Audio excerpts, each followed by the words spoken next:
Hello बच्चों। जैसा कि आप देख रहे हैं कि हाल ही में हमारे प्रधानमंत्री श्री मोदी जी ने राज्यसभा में ये बात कहा कि जो हिंदू रेट ऑफ ग्रोथ है या हिंदू वृद्धि दर है, जो भारत की जीडीपी वृद्धि दर को संबोधित किया जाता है एक पीरियड के लिए, इसे कहना उचित नहीं है। इसे कहना उचित नहीं है, बल्कि इसके स्थान पर हम इसे भारत रेट ऑफ ग्रोथ कह सकते हैं। क्या है इसके मायने? क्यों हिंदू वृद्धि दर शब्द का प्रयोग किया गया? इसके पीछे क्या उद्देश्य रहा है? भारत रेट ऑफ ग्रोथ इससे कैसे अलग है? सरकार के इस नए सोच, इस नए पहल का क्या अर्थ है? यानी कहीं ना कहीं यहाँ एक शब्द है जिसको भी आपको समझना चाहिए है, और वो है न केवल देश की बढ़ती समृद्धि दर, जिसे अब खुद आरबीआई ने एक नया टर्म गोल्डीलॉक इकोनॉमी कहा है। वहीं हमें यह भी समझना पड़ेगा कि वर्तमान इस नव उदारवाद सरकार को भी समझना पड़ेगा, नियो लिबरलिज्म गवर्नमेंट के अप्रोच को भी समझना पड़ेगा। तब जाकर के आप इस पूरे के पूरे टॉपिक को अच्छे से समझ पाएंगे। इसीलिए मैं चाहता था तो 1 या 1.5 मिनट का इस वीडियो को बना करके बात को ख़त्म कर सकता था, लेकिन मुझे लगा कि ये टॉपिक बहुत इंपॉर्टेंट है, आपके मेंस के एग्ज़ाम के लिए बहुत इंपॉर्टेंट है। आप किसी भी तरह का एग्ज़ाम दे रहे हो तो कम से कम आपको इस बारे में पता होना चाहिए, और सही तथ्य आपके पास, और सही जानकारी और सही एनालिसिस आपके पास होना चाहिए। तो चलिए, बहुत सारे ऐसे मैं तथ्य आपको दे रहा हूँ, चीज़ें आपको दे रहा हूँ जो आपके एग्ज़ाम में, कंटेंट दे रहा हूँ जो आपके एग्ज़ाम में काम आ सकता है। सबसे पहले अगर हम लोग बात करते हैं हिंदू ग्रोथ रेट की बात करते हैं, हिंदू ग्रोथ रेट की बात करते हैं, तो हिंदू ग्रोथ रेट का अगर हम देखें कि सबसे पहला जो प्रयोग है, इस शब्द का प्रयोग, ये बात है पांचवी पंचवर्षीय योजना। हालांकि इस पर भी एक विवाद है, क्योंकि वर्ष अगर हम बात करते हैं, वर्ष की बात करते हैं, तो वर्ष ये है 1978, 1978 का वर्ष है। जबकि इस दौरान अगर बात करें तो जनता सरकार आ चुकी थी कांग्रेस के स्थान पर, और कहीं ना कहीं उसकी जगह एक अनवरत नियोजन, रोलिंग प्लान को लागू कर दिया गया था। लेकिन ठीक है, कुछ हद तक हम इस बात को समझ सकते हैं कि पांचवी पंचवर्षीय योजना से इसको जोड़कर देख सकते हैं कि 1978 में, 1978 में एक प्रसिद्ध अर्थशास्त्री थे जिनका नाम था प्रोफेसर राजकृष्णा। प्रोफेसर राजकृष्णा और प्रोफेसर राजकृष्णा ने भारत के जो वृद्धि दर है, ग्रोथ रेट है, और कब से कब तक उन्होंने एक औसत बताया कि 1950 से लेकर वर्ष 1980 तक, वर्ष 1950 से लेकर 1980 तक का जो ग्रोथ रेट रहा है, उसको औसतन ग्रोथ रेट जो है वो भारत का उन्होंने जो निकाला, उन्होंने प्रोफेसर राजकृष्णा ने, तो वो लगभग 3.5% पाया गया। 3.5% हमारा जीडीपी ग्रोथ रेट पाया गया, और इसे ही प्रोफेसर राजकृष्णा ने हिंदू वृद्धि दर की संज्ञा दे दी कि हिंदू ग्रोथ रेट की संज्ञा। हालांकि इसके पीछे उनका उद्देश्य था कि इस ओर ध्यान आकर्षित करना लोगों का, सरकार का, कि हमारे देश में जो ग्रोथ रेट है वो बहुत स्टैग्नेंट हो चुका है, बहुत स्टैग्नेंट हो चुका है। स्टैग्नेंट मतलब स्थिर हो चुका है। ग्रोथ रेट को बढ़ाने की बहुत ज्यादा आवश्यकता है। तो वर्ष 1950 से 1980 का जो ग्रोथ रेट है वो 3.5% जीडीपी ग्रोथ रेट रहा।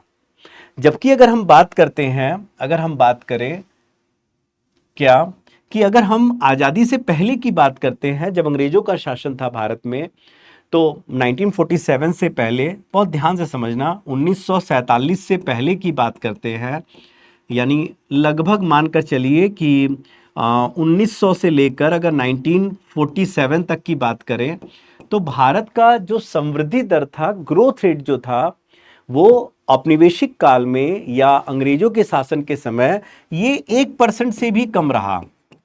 1% से भी कम रहा। ये टू बी मोर प्रिसाइज कह सकते हैं कि ये 0.75 या 0.8% के लगभग रहा। मानी सी बात है कि अंग्रेज जो भारत में थे, उन्होंने भारत को केवल 2 ही दृष्टिकोण से देखा। पहला, कच्चे माल का स्रोत भारतीय अर्थव्यवस्था को, और दूसरा अपने देश में तैयार माल का एक बहुत बड़ा बाजार। मतलब अगर देखा जाए तो ये पेन अगर इंग्लैंड में बन रहा है तो इसके लिए कच्चा माल अगर भारत में मिल रहा है तो किसी भी तरह उसको कम से कम मूल्य में और ज्यादा से ज्यादा उसका दोहन किया जाए। अब सोचिए क्या हो रहा था कि अंग्रेज यहां से इसका कच्चा माल ले रहे थे अत्यंत कम कीमत में, ब्रिटेन में पेन बनाया जा रहा था और वही पेन भारत में लाकर बहुत अधिक कीमत में बेचा जा रहा था, और वही पैसा लेकर के वो भारत नहीं बल्कि इंग्लैंड को धनी कर रहे थे, जिसको दादा भाई नौरोजी ने वेल्थ ड्रेन की थ्योरी दे दी। तो 1947 से पहले हमारा ग्रोथ रेट, अब आप समझ सकते हैं कि उन्होंने कभी भी देश में इंडस्ट्री को प्रोत्साहित ही नहीं किया। तो जब इंडस्ट्री ही नहीं प्रोत्साहित होगा तो ग्रोथ रेट तो बहुत कम होगा, तो हमारा ग्रोथ रेट ही 1% या उससे कम था। फिर अगर हम बात करें 1947 के बाद में 1950 के लगभग तक अगर बात करें तो हम क्या देखते हैं कि हमारा जो ग्रोथ रेट है वो भी बहुत ज्यादा नहीं था, वो भी लगभग 2% के लगभग था, औसतन 2% हमारा ग्रोथ रेट था। ऐसा क्यों कि 2% क्यों था? क्योंकि इस समय मानी सी बात है कि हमारा देश आजाद हुआ था और हमारे देश में न केवल औपनिवेशिक अर्थव्यवस्था का प्रभाव था, गरीबी था, आधारभूत संरचना कमजोर था, बल्कि एक और बहुत बड़ी बात थी, बहुत ध्यान से समझना, this is very important term, कि भारतीय अर्थव्यवस्था लो इनकम इक्विलिब्रियम ट्रैप में, बहुत ध्यान से समझना, this is very important term, low income equilibrium trap में फंसा हुआ था। इक्विलिब्रियम ट्रैप में फंसा हुआ था। ट्रैप मतलब जाल, ठीक है, इसको कह सकते हैं निम्न आय संतुलन जाल। निम्न आय संतुलन जाल में फंसा हुआ था। तो what is low income equilibrium trap? ये क्या था? ये निम्न आय संतुलन जाल क्या था बच्चों? इसको जरा ध्यान से समझना। आपको पता है कि हमारे देश में जब देश आजाद हुआ, भारत आजाद हुआ, तो 1947 से लेकर लंबे समय तक हमारा जो सकल बचत दर था, ग्रॉस सेविंग रेट था, जो है सकल बचत दर, ये लगभग 9% के लगभग था, जो बहुत कम था। यही सकल बचत दर अभी वर्तमान में लगभग 30% है। वर्तमान में देखा जाए तो आप समझिए 30% है, माने हमारे ग्रोथ रेट का अंदाजा लगा लीजिए। ऐसा क्यों कह रहा हूं कि सकल बचत दर 9% है? इसलिए कह रहा हूं क्योंकि सकल बचत दर 9% होने के कारण कहीं ना कहीं अर्थव्यवस्था हमारी निम्न आय संतुलन जाल में फंस गई थी। कैसे? आप समझना, अगर सकल बचत दर कम होगा तो मानी सी बात है कि निवेश कम होगा, इन्वेस्टमेंट कम होगा। जब बचत कम होगा तो निवेश कम होगा, निवेश कम होगा तो मानी सी बात है उत्पादन क्षमता ये भी कम होगा। उत्पादन क्षमता कम होगा, लोग मशीन नहीं खरीदेंगे ज्यादा।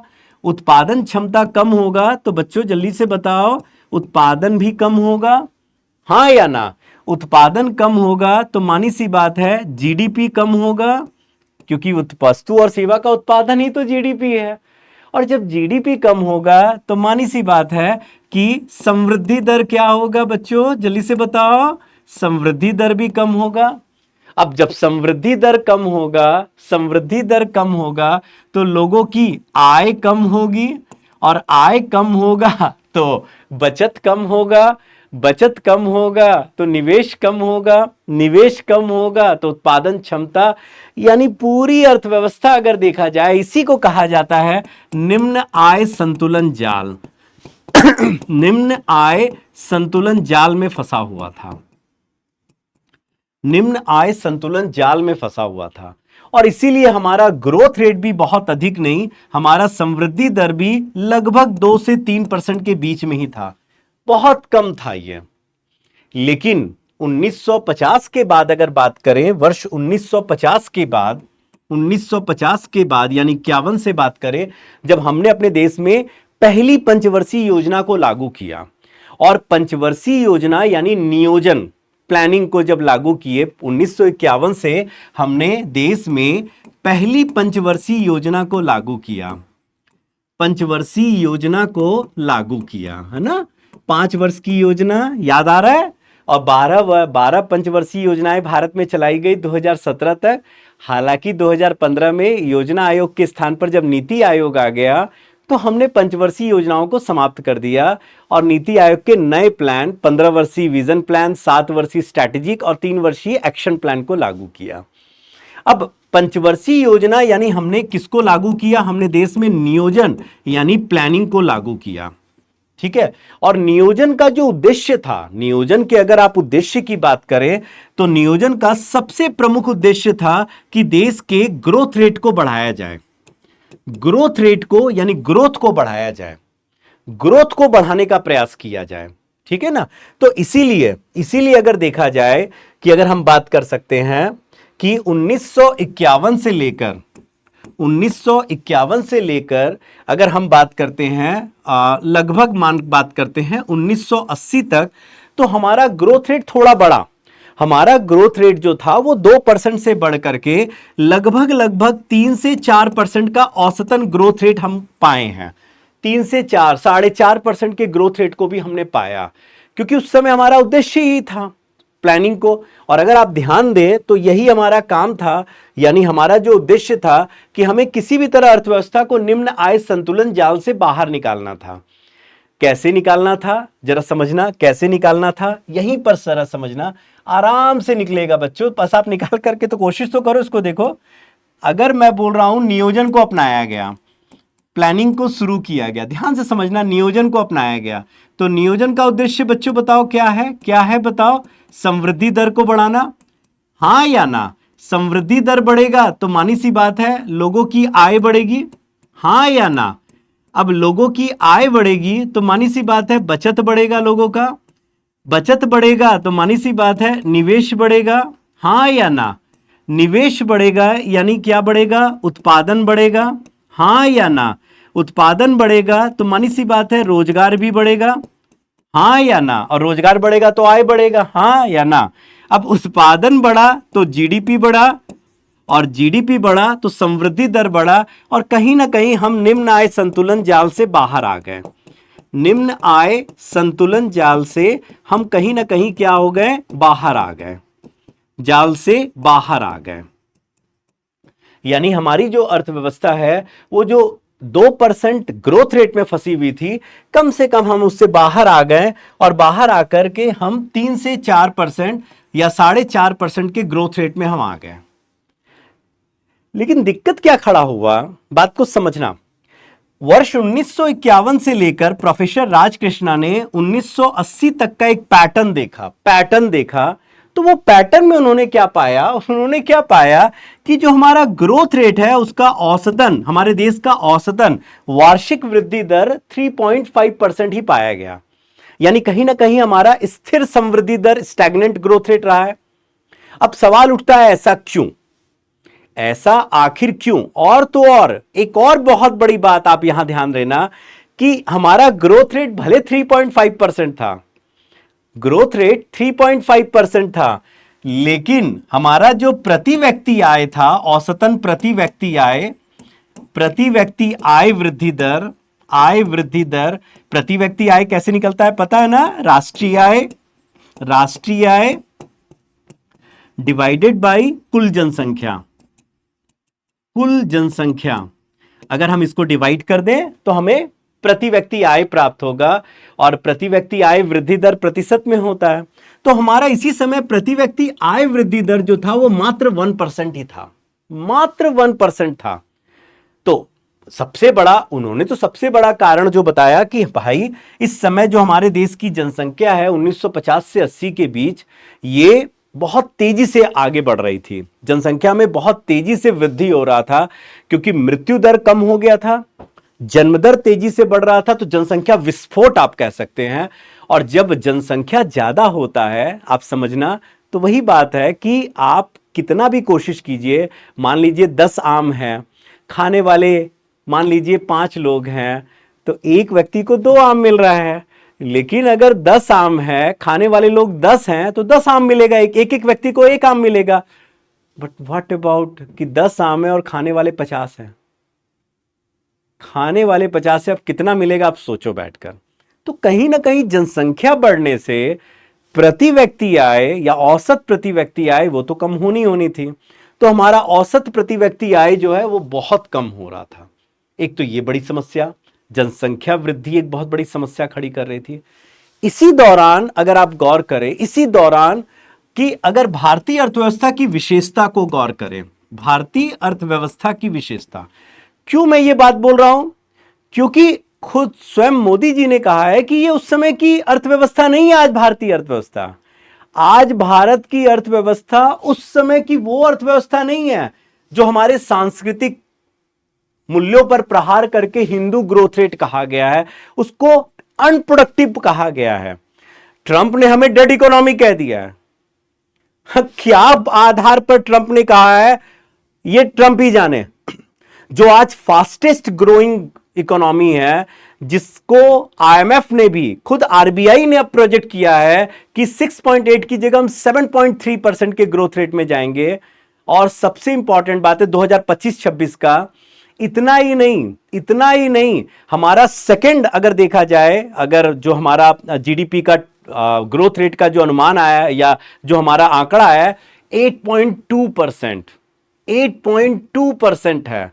तो कहीं ना कहीं हमें यह पहले समझना पड़ेगा कि भारतीय अर्थव्यवस्था की उस समय की स्थिति क्या थी, तब हम समझ पाएंगे हिंदू ग्रोथ रेट और भारत ग्रोथ रेट के अंतर को समझना होगा। हिंदू ग्रोथ रेट और भारत ग्रोथ रेट, तो जरा समझते हैं, बहुत ध्यान से समझते हैं कि 1950 से लेकर 51 से लेकर 1980 तक की बात करें और बात करते हैं भारतीय अर्थव्यवस्था की विशेषता। भारतीय अर्थव्यवस्था की विशेषता क्या आखिर विशेषता रही है भारतीय अर्थव्यवस्था की? तो सबसे बड़ी बात है कि भारतीय अर्थव्यवस्था इस दौरान देखा जाए तो लाइसेंस राज और परमिट राज से ग्रसित थी। यहां लाइसेंस राज और परमिट राज का बोलबाला था। एक्चुअली हुआ क्या, ये बात है 1951 में ही, 1951 में सरकार द्वारा एक एक्ट लाया गया था जिसको कहा गया IDRA act, industrial development regulation act 1951, industrial development regulation act 1951, और जिसने देश में लाइसेंस राज और परमिट राज की शुरुआत की। यानी कोई भी देश में उद्योग बिना सरकार की अनुमति के या लाइसेंस के अब स्थापित नहीं किया जा सकता। और इसने देश में लाइसेंस राज और परमिट राज को इतना बढ़ावा दे दिया, अफसरशाही को इतना बढ़ावा दे दिया कि देखा जाए हमारे देश में जो उद्योग हैं ये प्रभावित हो करने लगे, खासकर निजी क्षेत्र के उद्योग। जो प्राइवेट सेक्टर के इंडस्ट्रीज हैं, प्राइवेट सेक्टर इंडस्ट्रीज, ये बहुत ज्यादा प्रभावित होने लगे। और यहां पर एक दूसरा वार और हुआ जब इंदिरा गांधी के समय राष्ट्रीयकरण की प्रक्रिया को बढ़ावा दे दिया गया। राष्ट्रीयकरण की प्रक्रिया को बढ़ावा दे दिया गया, की प्रक्रिया को प्रोत्साहित। इंदिरा गांधी के समय राष्ट्रीयकरण, नेशनलाइजेशन का मतलब सरकार संसद में कानून लाकर किसी भी निजी क्षेत्र का स्वामित्व और नियंत्रण अपने हाथों में ले लेती है। जैसा 14 बैंकों का, 14 निजी क्षेत्र के बैंकों का राष्ट्रीयकरण किया गया, फिर बाद में 6 और बैंकों का, निजी क्षेत्र के बैंकों का राष्ट्रीयकरण किया गया। तो कहीं ना कहीं राष्ट्रीयकरण को प्रोत्साहित किया गया। इससे भी निजी क्षेत्र के उद्योग बहुत हतोत्साहित हुए हैं, बहुत ज्यादा हतोत्साहित हुए हैं। और इतना ही नहीं था, 1973 में सरकार द्वारा फेरा कानून लाया गया, foreign exchange regulation act, foreign exchange regulation act. और 1969 में अगर बात करें तो MRTP कानून, यानी मोनोपोली रेस्ट्रिक्टिव ट्रेड पॉलिसी। ये दोनों ही कानून, जो एकाधिकार जो कानून था, प्रतिबंधात्मक कानून, ये कहीं ना कहीं निजी क्षेत्र के उद्योग जो थे, हमारे देश में प्राइवेट सेक्टर उद्योग थे, उसके ग्रोथ को स्लगिश किया। ग्रोथ को कम किया, उनको आगे बढ़ने से कहीं ना कहीं रोका। और इससे हमारे देश में क्या हुआ, औद्योगिक क्षेत्र बहुत तेजी से प्रभावित हुआ, बहुत ज्यादा प्रभावित हुआ। और इतना ही नहीं, इतना ही नहीं, अगर हम बात करें तो यहां पर सबसे बड़ी बात है कि हमारे देश में तीसरी पंचवर्षीय योजना के दौरान सरकार द्वारा आयात प्रतिस्थापन की नीति लाई गई। प्रतिस्थापन यानी इंपोर्ट सब्स्टिट्यूशन की नीति लाई गई। व्हाट इज इंपोर्ट सब्स्टिट्यूशन नीति? जहां पर कहा गया कि हम आयात कम से कम करेंगे, आत्मनिर्भरता, हम केवल उन्हीं चीजों का आयात करेंगे जो भारत में उत्पादन नहीं होता है, अन्यथा हम सभी उत्पादन देश में ही करेंगे। यानी इसने भी क्या किया, कहीं ना कहीं हमारे देश को पूरी तरह से देखा जाए, पूरी अर्थव्यवस्था को बंद अर्थव्यवस्था में परिवर्तित करने का प्रयास किया। बंद अर्थव्यवस्था, जो कहीं ना कहीं एक शब्द और भी इसका यूज होता है, ऑटार्की शब्द भी इसका यूज होता है, क्लोज इकोनॉमी।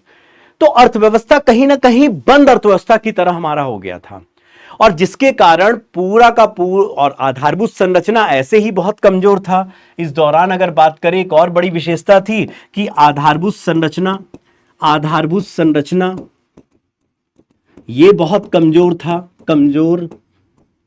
था, ठीक है ना, उतना तेजी से विकास नहीं था आधारभूत संरचना का। तो पूरा का पूरा, और आधारभूत संरचना जो होता है, इंफ्रास्ट्रक्चर, वो किसी भी अर्थव्यवस्था में इसका मल्टीप्लायर इफेक्ट होता है, गुणक प्रभाव होता है। ये देश में गरीबी कम करता है, रोजगार बढ़ाता है। तो कहीं ना कहीं आधारभूत संरचना का कमजोर होना भी अर्थव्यवस्था को बहुत तरह से प्रभावित कर रहा था। तो ये भारतीय अर्थव्यवस्था की विशेषता है। ये हम बात कर रहे हैं 1951 से 80 तक। इसके बाद क्या हुआ, 1991 की बात है, 1991 की बात है, पीवी नरसिम्हा राव के समय। और उस समय हमारे जो पूर्व प्रधानमंत्री, ठीक है ना, वो उस समय वित्त मंत्री थे डॉक्टर मनमोहन सिंह। तो उनके नेतृत्व में क्या हुआ, हमारे देश में एलपीजी सुधार को लागू किया गया। ठीक है, और ये बाय चॉइस नहीं था ये मत याद रखना कि बाय चॉइस था, ये बाय फोर्स था। क्योंकि 1990 तक आते तक हमारी बंद अर्थव्यवस्था के कारण स्थिति बहुत खराब हो गई थी। हमारे सार्वजनिक क्षेत्र के उद्योग बर्बाद हो रहे थे। फिर इसी दौरान 90 में जब खाड़ी युद्ध हुआ इराक और अमेरिका के बीच, तो कच्चे तेल के दाम इतने तेजी से बढ़े कि हमारा भुगतान संतुलन, बैलेंस ऑफ पेमेंट प्रतिकूल हो गया। चालू खाता घाटा तेजी से बढ़ा, चालू खाता घाटा का जुड़वां घाटा, राजकोषीय घाटा तेजी से बढ़ा। और भारत का भुगतान संतुलन प्रतिकूल होने पर हमें आईएमएफ के सामने खड़ा होना पड़ा। वही आईएमएफ जहां उधार देने वाले देश है, उस समय हमने उधार लिया था। और आईएमएफ बिना शर्त उधार नहीं देता है अपने सदस्यों को। तो कहीं ना कहीं आईएमएफ ने हम पर शर्त लगाया। एक शर्त था कि हम राजकोषीय समेकन का पालन करें, एक शर्त था कि हम रुपए का अवमूल्यन करें, और तीसरा एक और बड़ा शर्त रखा गया कि हम एलपीजी सुधार को लागू करें। अब एलपीजी सुधार को लागू करने का मतलब था कि हम अपनी अर्थव्यवस्था, जो बंद अर्थव्यवस्था हो गया था, उसको हम खोलें। यानी हमने लाइसेंस राज, परमिट राज को समाप्त किया, हमने एमआरटीपी कानून को समाप्त किया, हम उसकी जगह कंपटीशन कमीशन ऑफ इंडिया का गठन किया, हमने भारतीय प्रतिस्पर्धा आयोग का गठन किया, फेरा कानून को बदलकर हम फेमा कानून में लेकर आए। यानी फेमा मतलब फॉरेन एक्सचेंज मैनेजमेंट एक्ट की तरफ हम गए। तो कुल मिलाकर हमने देखा कि एलपीजी सुधार के बाद जब हमने इतने सारे सुधार किए, तो हमने देखा कि भारतीय अर्थव्यवस्था का जो समृद्धि दर है, यह समृद्धि दर तेजी से बढ़ना शुरू हो गया, तेजी से बढ़ना शुरू हुआ एलपीजी सुधार के बाद। और आज स्थिति ऐसी है कि एलपीजी सुधार और वर्तमान सरकार, जिसको नियो लिबरल गवर्नमेंट कहते हैं, नियो लिबरल का मतलब है कि वह सरकार जो देश में आधारभूत संरचना निर्माण पर जोर दे रही है, आधारभूत संरचना निर्माण के द्वारा देश के विकास को जोर दे रही है। और जब कोई सरकार आधारभूत संरचना निर्माण पर जोर देती है, तो कहीं ना कहीं यह आधारभूत संरचना निर्माण पर जोर देना हमारा आईसीओआर यानी इंक्रीमेंटल कैपिटल आउटपुट रेशियो को कम करता है, आईसीओआर को कम करता है। याद रखना, Herald Domar model, Herald Domar दो अर्थशास्त्री थे, और हेराल्ड डोमर ने कहा था कि किसी भी देश का ग्रोथ रेट निकालना है, जी निकालना है, तो आपको क्या करना है, उसका बचत दर डिवाइडेड बाय आपको आईसीओआर या कैपिटल आउटपुट रेशियो रखना है। जैसे मान लीजिए आपका बचत दर 30% है और आपका COR मान लीजिए 6 है, तो आपका ग्रोथ रेट 5% आएगा। अब सरकार जानती है कि बचत दर बढ़ाने का कोई फायदा नहीं, क्योंकि भौतिक बचत लोग गोल्ड में, लोग काले धन के रूप में रख सकते हैं। तो सरकार ने क्या किया, ICOR को कम करना शुरू किया, और जो देश में आधारभूत संरचना कौशल विकास के द्वारा हो रहा है। यानी ये जो नियो लिबरल गवर्नमेंट है, ये देश में डिमांड बढ़ा रही है, लेकिन डिमांड पैसा देकर के नहीं, सब्सिडी देकर नहीं, बल्कि देश में आधारभूत संरचना को बढ़ा करके, रोजगार बढ़ा करके आय बढ़ाना चाहती है।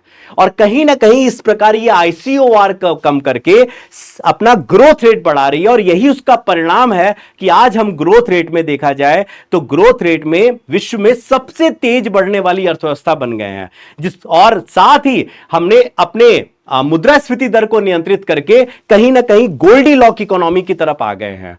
और जिस प्रकार अभी वर्तमान में सरकार ने क्या किया है, सरकार ने बेस रेट को चेंज कर दिया है। बेस रेट, बेस ईयर को जो चेंज कर दिया है, आधार वर्ष को चेंज कर दिया है। यानी जो हमारा आधार वर्ष 2011-12 था, अब इसको बदल करके जीडीपी का जो आधार वर्ष था, अब इसको 2022-23 कर दिया गया है। यानी जो हमारा अब फरवरी माह से जो आंकड़ा आएगा वो 2022-23 से कैलकुलेशन होगा, तो हमारा ग्रोथ रेट पर और सकारात्मक प्रभाव देखने को मिल सकता है। तो कुल मिलाकर के अगर हम समझें कि आज भारत जो है, जिस प्रकार से समृद्धि दर तेजी से बढ़ रही है, आज भारत हिंदू वृद्धि दर कहना ठीक नहीं होगा, क्योंकि यह गैर अनुत्पादक संस्कृति को बता रहा है। ये ठीक नहीं है बताना, बल्कि इसकी जगह, जैसा कि प्रधानमंत्री ने कहा और वास्तव में उचित ही कहा है, कि हम भारत ग्रोथ रेट यानी भारत ग्रोथ रेट या भारत रेट ऑफ ग्रोथ से जा रहे हैं। यानी हमारी वृद्धि दर विश्व में सर्वाधिक वृद्धि दर हो रही है। तो इसको समझिए, इसको जानकर रखिए, यह आपके एग्जाम के लिए बहुत इंपॉर्टेंट है। इसको आप रेफरेंस के रूप में यूज कर सकते हैं। चलिए आज का यही डिस्कशन यही समाप्त करते हैं। Thank you so much, all the best, bye bye, अपना ध्यान रखिए।